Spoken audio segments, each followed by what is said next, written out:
회사, 팀 차원에서 AI를 활용하는 가장 좋은 방법은 뭘까요?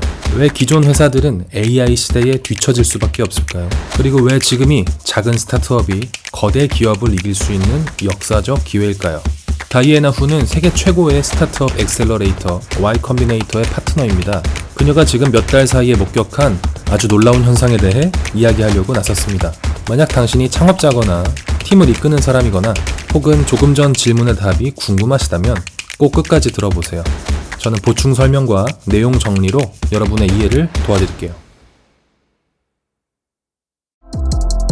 Hi, I'm Diana, and I'm a partner at YC. Over the past few months, it's become clear to me that AI is not just going to change how quickly software gets built or what workflows get automated. It's going to fundamentally change the way startups should be run, from what roles will exist to what products are possible to build. In this episode, I'm going to discuss how founders should think about building an AI native company, what roles their team should have, and what concrete internal practices they can adopt right now to move much faster. Currently, most people talk about AI in terms of productivity. They'll talk at length about how it can make engineers more productive, or say we need to add copilots to existing workflows and ship more features. This framing misses the shift we're currently seeing, which is less about productivity boosts than entirely new capabilities. The right person with AI tools can now build features that used to require an entire team or were just impossible. Thinking about AI in terms of new capabilities has several implications for how founders should run their companies. At a high level, the way to think about AI is that it should not be a tool your company just uses. It should be the operating system your company runs on. Y 컴비네이터는 유수의 회사들을 초기에 키워낸 세계에서 가장 영향력 있는 벤처 캐피털이에요. 2005년 폴 그레이엄이 설립했고 오픈 AI의 샘 올트먼이 약 5년 정도 사장직을 역임했죠. YC 파트너라는 자리는 매년 수백 개 회사가 어떻게 성공하고 실패하는지를 가장 가까이서 지켜보는 위치입니다. 따라서 AI는 도구가 아니라 운영체제가 되어야 한다는 다이애나의 주장은 최근 실제로 빠르게 성장하는 회사들에서 공통적으로 관찰된 패턴이라는 점에서 무게가 실리죠. 참고로 다이애나 본인도 엔지니어 출신이고요. 포켓몬 고를 만든 회사 나이엔틱에서 AI, AR 분야를 이끈 경력이 있습니다. 어떤 이야기를 하는지 더 들어보시죠. Every workflow, every decision, and every process should flow through an intelligent layer that is constantly learning and improving. What this means concretely is every important process in your company should be captured by an intelligent closed loop. A closed loop captures information, feeds it back into an intelligent system, and improves the process over time. If you've ever studied control systems, you'll be familiar with the difference between an open loop and a closed loop system. Open loops are controlled systems without feedback loops. In the old world, companies basically ran as open loops. You made a decision, executed it, and didn't always systematically measure the outcome and adjust the process. Open loops are inherently lossy. A closed loop, on the other hand, is self-regulating. It continuously monitors its output and adjusts its process to better meet the stated goal. Closed loops are extremely powerful for correctness and stability. With self-improving agents, your company should run as a closed loop. 개방 루프, 폐쇄 루프에 대한 이야기가 나왔는데요. 이걸 이해하는 가장 쉬운 비유는 요리인 것 같습니다. 개방 루프는 레시피만 보고 요리하는 방식이에요. 물 500ml, 간장 2스푼, 10분 끓이기 이렇게 적힌 대로만 요리하고 중간에 맛을 보지 않습니다. 음식이 짠지 싱거운지 미리 알 수 없죠.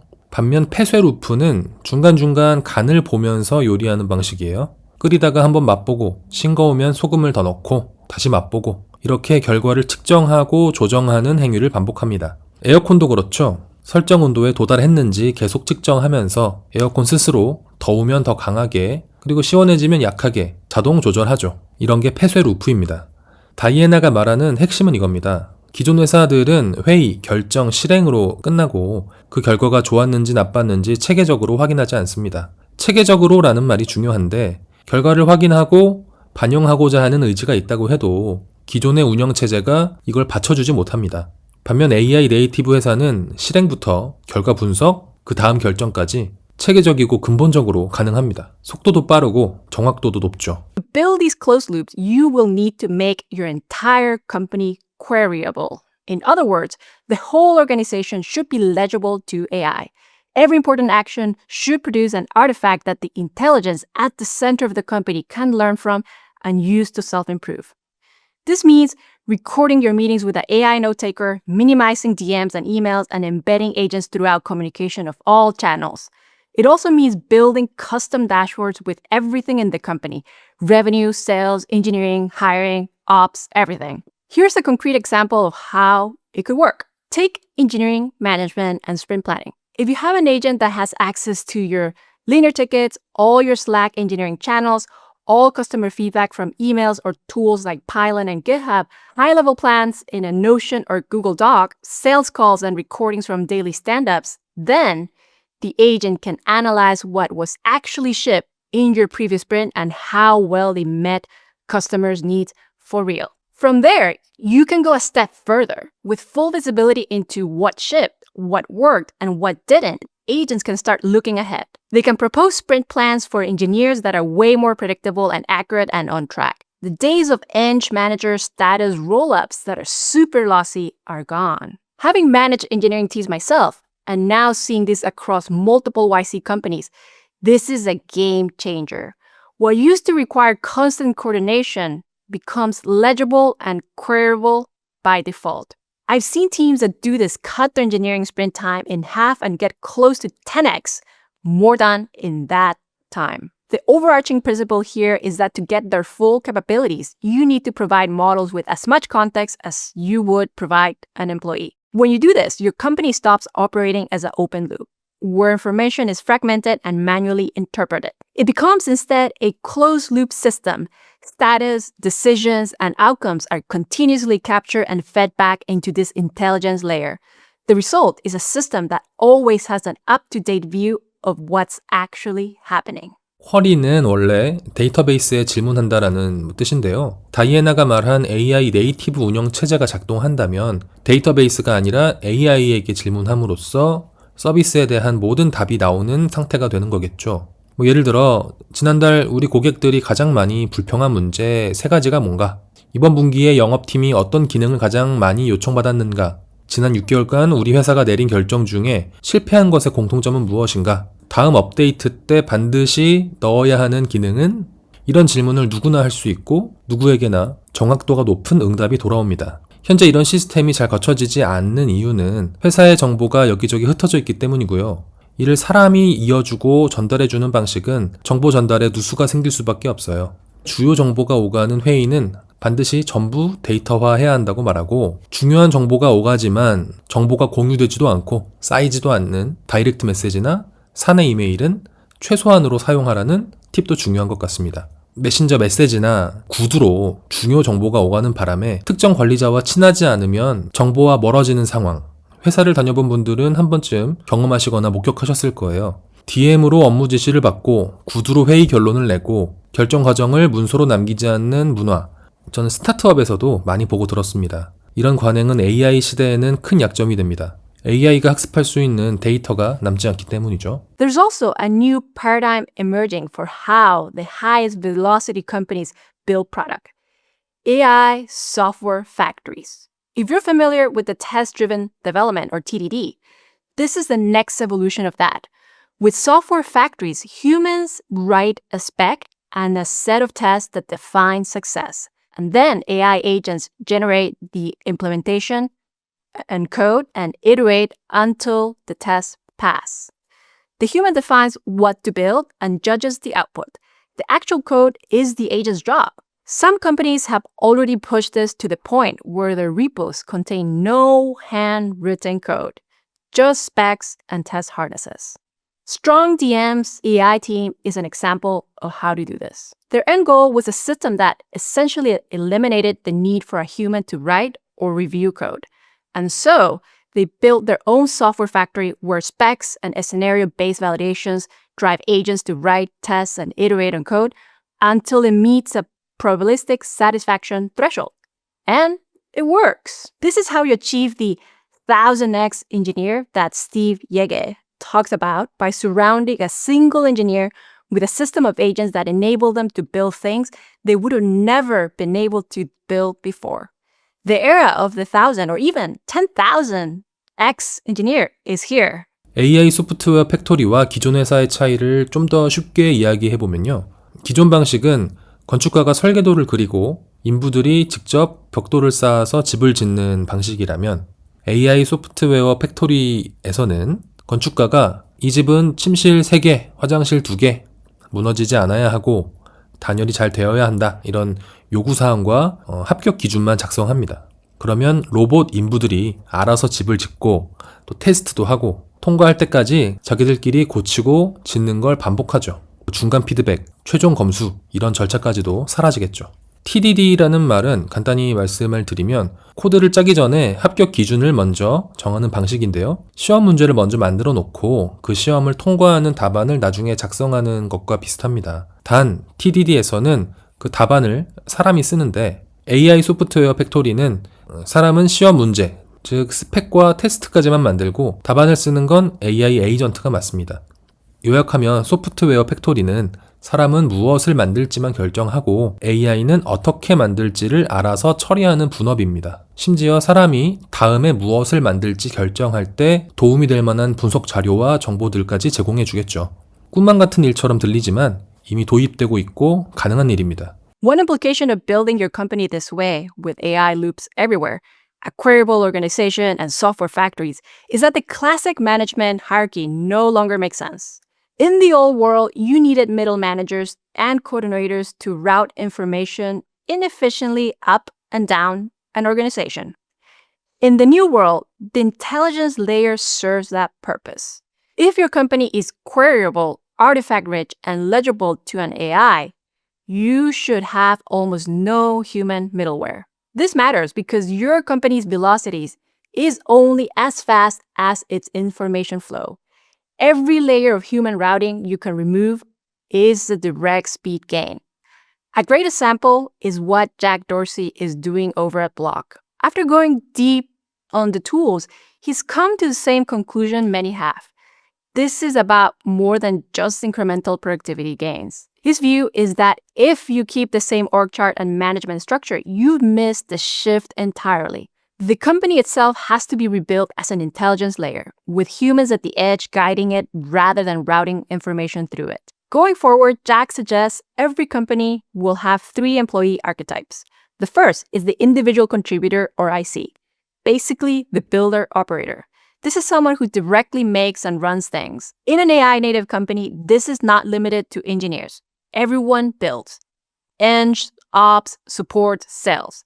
Everyone comes to meetings with working prototypes, not pitch decks. Second is the DRI, the directly responsible individual, focused on strategy and customer outcomes. This is not a classic manager, it's the person with a clear responsibility for the result.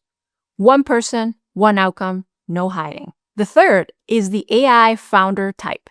This person still builds, still coaches, and leads by example. If you're the founder, this needs to be you at the forefront, showing your team what massive capability gains look like, not delegating your AI strategy to someone else. With this structure, companies will be able to get outsized results with much smaller teams. Maximizing token usage, not headcount, will be the critical shift. The best companies will be the ones that are token maxing. 잭 도시가 누구냐면요. 지금은 X죠. 트위터의 공동 창업자이자 결제회사 블럭의 CEO인데요. 실리콘밸리에서 가장 영향력이 있는 창업자 중에 한 명입니다. 블럭은 미국의 카드 결제 서비스 송금앱 등을 운영하고 있어요. 잭 도시는 2024년경부터 이 블럭의 조직 구조를 과감하게 뜯어고친 것으로 화제가 됐습니다. 중간 관리자가 너무 많다면서 매니저 직급을 대거 줄였고 직접 만들고 실행하는 사람들 중심으로 팀을 재편한 거죠. 다시 보니까 이 3가지 유형 중에 하나에 속한다는 개념이라기보다 복수의 유형을 한 사람이 겸할 수 있는 속성의 개념인 것 같습니다. 내가 100% 책임을 져야 하는 담당 지표, 업무 이런 게 있고요. 이를 위해 AI 도구를 능통하게 쓰면서 필요할 땐 직접 제품이나 도구를 만드는 사람, 포지션을 불문하고 최고의 직원이 되겠죠. 이런 직원을 원한다면 AI 운영체제를 세팅하는 것은 기본이고 정보를 전달하는 중간 관리자를 없애거나 최소화하는 것도 필수적으로 동반되어야 될 것 같아요. 중간 관리자의 존재는 책임이 분산되는 체계이자 작업자가 자기 미션을 달성하기 위한 정보를 100% 얻기 어려운 체계의 방증입니다. 참고로 크랙팀에서는 팀 내에서 필요한 여러 가지 도구들을 AI로 그때그때 빠르게 만들어주는 전담 포지션이 있다고 합니다. 예전에는 개발자한테 어떤 고객 데이터를 모아서 달라고 요청하면 하루 이틀 뒤에 엑셀 파일로 주는 방식이었죠, 대부분. 그런데 이제는 개발자가 아니어도 궁금한 고객 데이터를 마음껏 물어볼 수 있는 간단한 프로그램을 하루 이틀 기다리지 않아도 이용할 수 있다는 겁니다. 잭 도시가 말한 3가지 유형의 팀원들만 남도록 체질 개선을 하는 것이 너무 무리인 것 같다면 중간 단계로 시도해 볼 만한 방법인 것 같습니다. Think of the trade-off this way. One person with AI tools can be the equivalent of what used to take a large engineering team at a pre-AI company. That means dramatically leaner engineering, design, HR, and admin teams. And so you should be willing to run an uncomfortably high API bill because it's replacing what would have taken a far more expensive and inflated headcount. But don't just take my word for any of this. You cannot outsource your conviction on the power of these tools. You need to develop it yourself by actually sitting with coding agents and using them until you start to break your own priors about what is now possible to build. If you are an early stage founder, you have a huge advantage in getting ahead on this. You don't have legacy systems, entrenched org charts, or thousands of people to retrain. You are small enough to build your company right from day one. The opposite is the case for existing companies. They have to maintain and grow a live product while unwinding years of standard operating procedures and core assumptions about how software gets built. Some companies can achieve this by spinning up small internal skunkwork teams that can build AI native systems from scratch, separate from the core business. Mutiny is a great example of this. But for most, every change to their core processes risks breaking something that already works. So by their nature, these large companies will have a much harder time going AI native. Startups don't have that constraint, and that's a major edge to take advantage of.